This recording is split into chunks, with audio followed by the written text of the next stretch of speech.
If you force a night owl to lead the 8 a.m. strategy meeting, guess what's happening?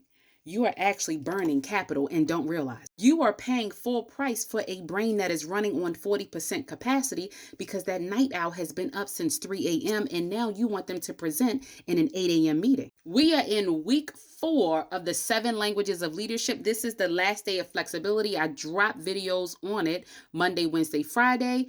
Get your pen and paper because we're going to talk about it. One of the pieces you have to learn as a leader is personal interest. Why is that so important? Because the moment you begin to have interest in your team is the moment you would have known that Craig cannot present at a 8 a.m. strategy meeting because he stays up to 3 a.m. Essentially, you're judging a fish by its ability to climb a tree. That is a biological mismatch. And when you have a biological mismatch because you haven't gotten to know your team, 3 things are happening. First and foremost, number 1, the return on investment leak. If you have brilliant people who are brilliant at 2 p.m., but you're having them do work early in the morning at 8 a.m. for a strategy meeting, that's not going to scale your leadership. They are physically present, but cognitively offline.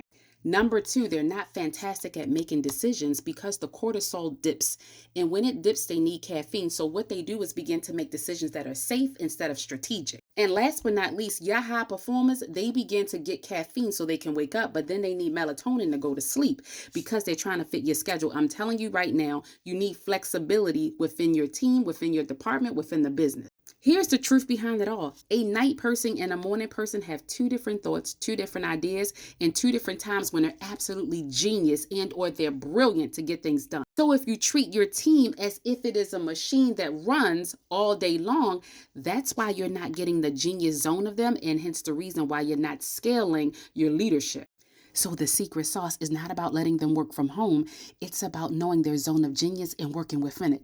Now take that to the So instead of asking your high performers, once you know their personal interests, can you work 9 to 5? What you need to do is ask, when are you actually genius? When is it that your brain is the most brilliant? Because that's what we want. If he loves working at midnight, I don't need you on a 9 a.m. strategy call. I am extremely flexible. I need you making money at midnight. Boom. Now, if you don't know how to do this, this is where I come in. Again, your flexibility as a leader depends on how well you know your team and the system that you've created in order to navigate corporate America.